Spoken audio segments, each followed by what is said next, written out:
Alright guys, ito po may binibenta tayo isang set po. Ito, casting reel po ito. Ayan. 804 po siya, medium heavy.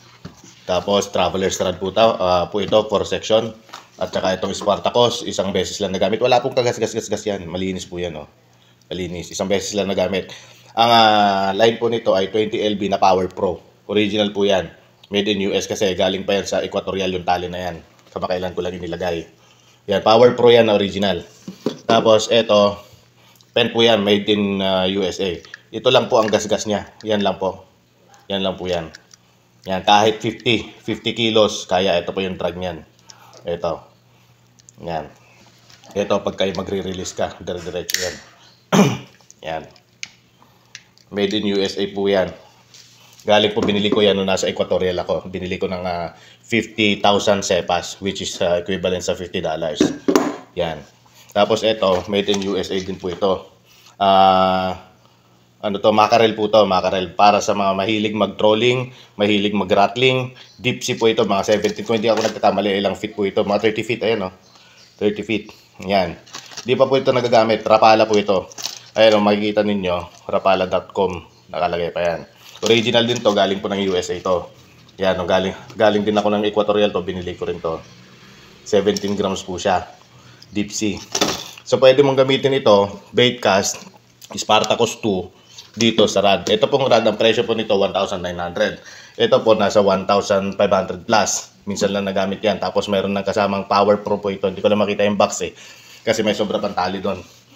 Kung tutusin. Yan, malinis po yan, makinis. Ito, matibay po, malinis din yan. Yan. Tapos ito, hindi pa nagagamit yan. Tapos ito, bibigay ko na rin to. Sunset, kayo na lang bahala maglagay ng treble loop. Ito, nakakuha na to sa Equatorial ng gahitan na barakbuda. Ayan, makikita ninyo, marami ng tama. Ayan, puro kagat po yan. Madalas po kasing kagatin to sa trolling. Ito po, yan. Yan, madalas pong kagatin yan. Kaya ganyan po, tinanggal ko na lang yung isang niya kasi papalitan ko sana. Pero wala pa pala akong malaking hook. Yan, sa mga may bangka, sa mahiling mag-trolling, intended po para sa inyo. Ito, pwede mong gamitin, ilagay dito. Ito, pwede mong gamitin. Ito, pagka yung trolling ka lang, rattling, pwede mong gamitin. At saka yung magla-live bait ka, pwede mong gamitin yan. Ngayon, kung magla-live bait ka, kahit nasa 50 feet ka or 30 feet, ayos lang yan. Basta alam mong maraming isda. Okay? Ito yung mga pangmabigatan to. Yan, pwede mong gamitin pero right-handed to. Ito, left. Ito, right. Ngayon, kung nangongolekta ka lang at wala ka namang bangka or hindi ka naman mahilig mag-trolling, mag-rattling, ay gawin mong collection kung gusto mo. Yan. Ito, magkakasama po yan. So, 3,500 lang po lahat yan. 3,500. Ito, made in USA yan. Yan. Kasi nung umuwi na ako rito, di na ako nakakapag rattling. Tapos gagawin ko sanang collection. Ayan, made in USA po yan. Napupuno na. May mga tayo dyan. May mga gamit tayo na hindi na sa box natin to.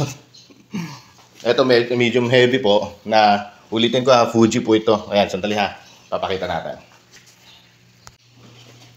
Ito. So, pagka right-handed ka at nagsutrolling ka, pwede mong gamitin ito. Pagka left-handed ka, ito naman, at nag-shortcasting ka, ito gamitin mo. Napakaganda ng nito, bato nito. Full section, maayos po ito. Yan, traveler's rod po. Hindi po ito katulad ng sa totoo lang, mas gusto ko ito kaysa doon sa casking na traveler's rod din ng casking na 4-piece. Parehas na medium heavy po. Kinuha ko itong butcher at saka yung casking na 4-piece. Nung nakagatan ako ng malaking ilhan sa dagat, igat. Malaki yun, napakalaki parang paa. Bumaluktot kasi yung siyempre gilid-gilid lang yun eh. Gilid-gilid lang yung igat eh. Ngayon, bumaluktot yung rod ko. Papunta sa akin, papunta sana dun sa bato, isisiksik niya. Gumanon yung casking na casking na 4-piece ko. Doon na bali yun. Hindi ako maka-atras kasi kaagad kasi nga, siyempre, mabato. Mabato noon. So, hindi ko may pwesto na maayos yung sarili ko para maka-atras kaagad. Kaya bilis ng higa. Ang tagal na labanan namin hanggang sa papunta sa akin, sumilong siya. Siyempre yung rod, babaluktot yun pag ganun. Doon na bali yun. Yung casking na 4-piece. Matibay din sana yan eh. Pero siyempre, depende kasi sa angulo mo. kung ang angle mo is medyo malayo pa, gaganon lang yun, makokontrol mo yun. Yan po yan, oh. Oh. Okay? So, gagamitin mo ito, pwede mo pa rin gamitin to. Controlling dito. Yan, alalay lang sa takbo. Alalay lang sa takbo yung katamtaman. Huwag masyadong mabilis yung takbo sa bangka. Yung tama lang yung takbo niya. Kasi may kamatch to eh. Kung tutusin, may kamatch to. Naghiwalay lang eh. Itong reel drum na ito, may kamatch to. Naghiwalay lang sila. Naiiwan sa equatorial yung rod nito. Ayan, pwede mong gamitin to. Yan. Huwag mong hahawakan kung mayroon kang pang kung kaya mo na mahawakan, di nakaganon ka. Diba? Kasi ito, itinutusok lang namin. Kasi sinayaan lang namin. May tusukan yung yung bangka namin to, yung motorboat namin. Pagkanan ka. Ayan. Yan. Ito, pwede mo rin pasipan to. Gusto mo.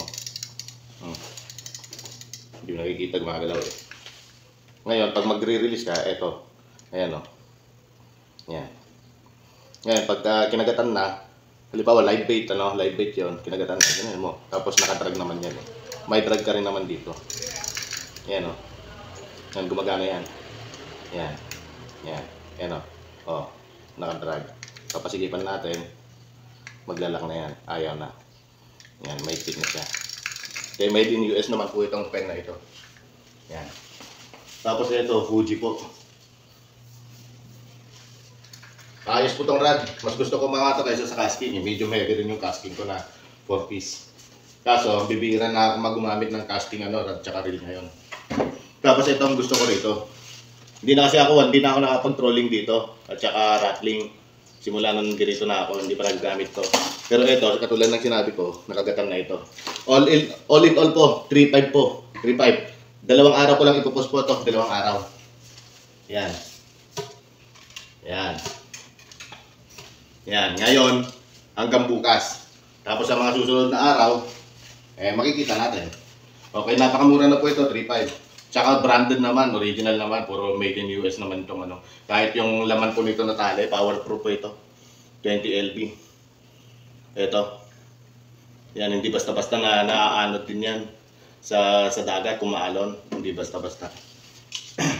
High density po yan. Alright. Yan, may tali pa po siya. Kompleto pa yan, wala pang All in all po ito, 3.5 po. Lahat na po yan, dapat ipo 4,000 po eh. Ito na lang, mahal po ito, Mackerel po ito eh. Mackerel. Ito po. Yan. Made in US din yan. Wala makikita yung chick dito. Wala. Tapos ito, kasama na rin ito. Para sa mga mahilig mag-rattling, trolling po ito. Yung mga may bangka o kaya kahit walang bangka, basta ikaw ay rattling o kaya trolling po. Or kung gusto mo, gawing collection. Or kung gusto mo, ikaw ay seaman, ito, dalhin mo. Kasi pangmalakihan to. Yan. Reel drum pen po yan. Made in US. Alright? Yan po lahat. Maayos pa yung mga tali nito. Maayos pa.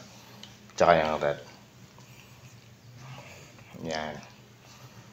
Ito, almost 1.6 yata ito eh. Tapos ito, nabili ko na $50 doon. Tapos ito, 1.9 to. Yan.